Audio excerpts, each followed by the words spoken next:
Now that I think about it, I can't pinpoint the exact moment I started to notice something was seriously wrong with Jason.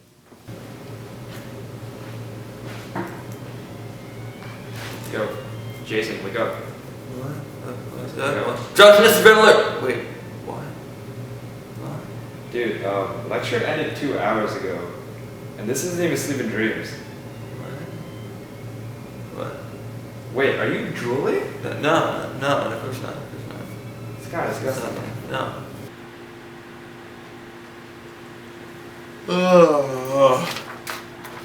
Good morning. Dude, it's like 3:30. Yeah, well, you know what? That's close enough to morning. Yeah. No, not at all.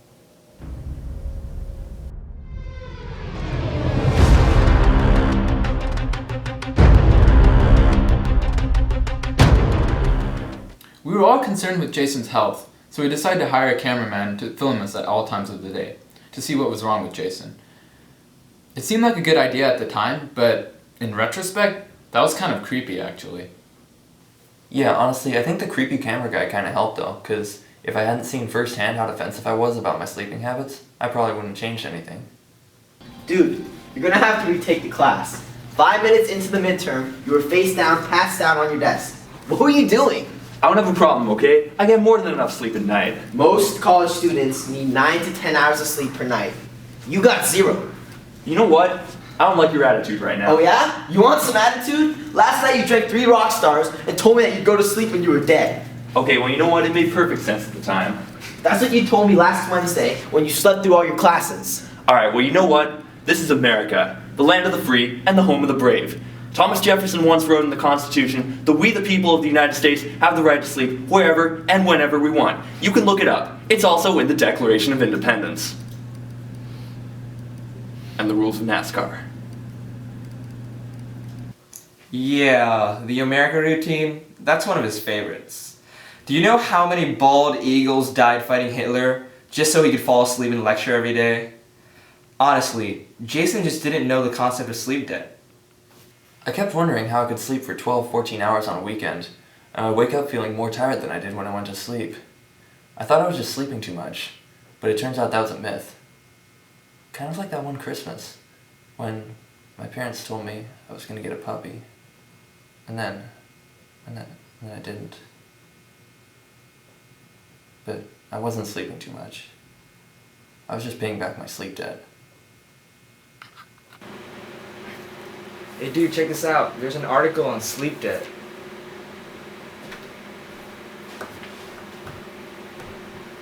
Huh. It says here that the tendency to fall asleep is a homeostatic drive. There's a necessary amount of sleep for every individual, and every time you get less sleep than your body needs, you build up a sleep debt which has to be repaid. Building up sleep debt can overcome the opposing process of clock-dependent alerting, regulated by the brain's suprachiasmatic nuclei, and increase your tendency to fall asleep at any given moment. Yeah, it also says here that some students may unknowingly carry over 50 hours of sleep debt.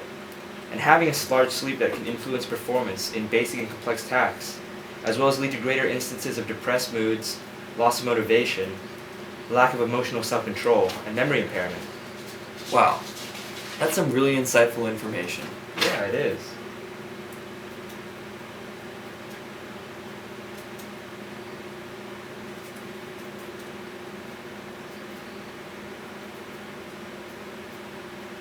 Yeah, you know, looking back on it, I actually fit a lot of those categories. Basic tasks.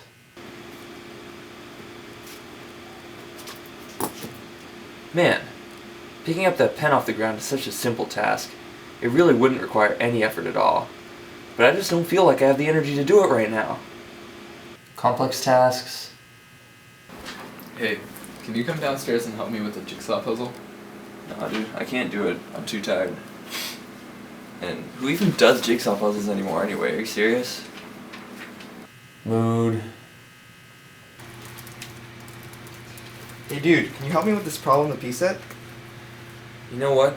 I would, but ever since I stopped getting enough sleep, I'm just really depressed and I hate my life. Okay then. Motivation. I'm really concerned about Jason. He's been staring at the wall for the last 3 hours.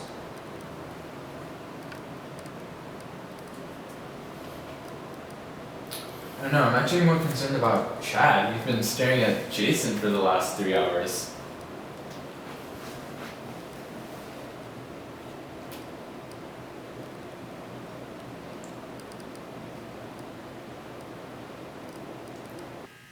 And irritability. Whoa, what's going on here? Dude, I thought I told you I'm not cool with you walking in the door while I'm shaking my Starbucks bottle, okay? These things have to be shaken well, and you know I don't like them when you walk in while I'm doing it. Dude, I thought you said you were fine with it.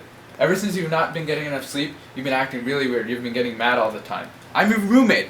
I should be able to come here.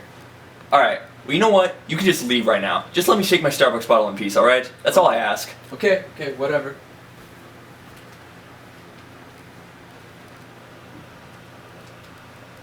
Once I learned about sleep debt, though, I realized I had to do something to get rid of it. So, you're saying I have a large amount of sleep debt, and that the only way to get rid of it is to get more sleep? Yeah, that's right. But can't I just declare sleep bankruptcy? Dude, I read the Stanford Sleep book from cover to cover. I just don't think that exists. Oh, well then you must have skipped Chapter 11. That was just stupid, man. I realized I've been using caffeine to overcome my sleepiness, but in the long run it only made things worse. It was a dark time in my life, but at least I didn't start snorting caffeine pills, like Chad.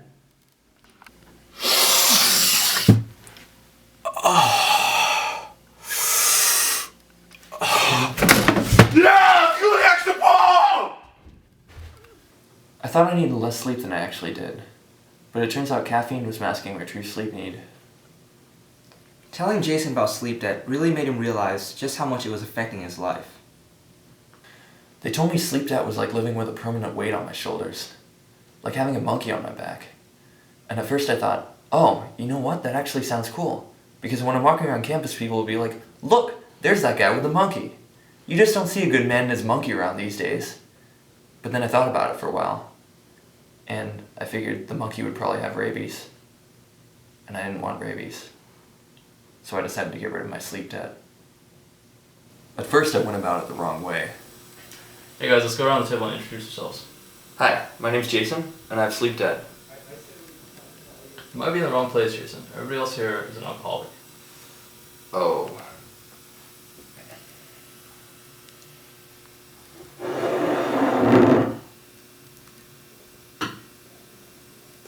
This is awkward. But after practicing the fundamental principles of good sleep hygiene, I felt better than I had in years. I got a regular amount of sleep at the same time every day, avoided caffeine, and just generally made sleep a high priority. I'm glad I did too, because I could have ended up like Chad. Dude, I think he's dead. No, dude, I think he's fine. He just crashed after he came down off his caffeine high. Are you sure? Actually, no, I'm not. We should check this out.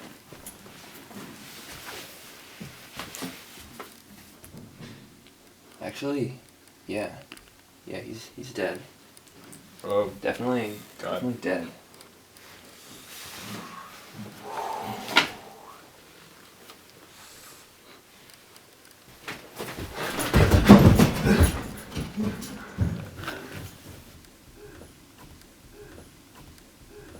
If I had to take away one lesson from Jason's experience, it would be that sleep debt is really bad for you. We all have a significant amount of sleep debt, but we must sleep more to combat it, and that's the best thing that we all can do. I think I learned that you shouldn't snort caffeine pills. Like Chad. I learned that if you make a video where you talk long enough about sleep debt, people will forget that at the beginning of the video, you failed a midterm, which is almost certainly going to lead to you failing a class, which in the long run means no matter how many people you educate about sleep debt, you're probably academically screwed. But yeah, you should definitely get more sleep to reduce your sleep debt. So you can go to sleep, go to sleep. So you can go to sleep, so you can go to sleep, so you can go to sleep. Good night, good night. Good night, good night. Alright, are we done yet, dude? I have a paper and a piece set due tomorrow, and if I don't start hitting the caffeine right now, there's no way I'm gonna finish either one of them. Let's go, dude.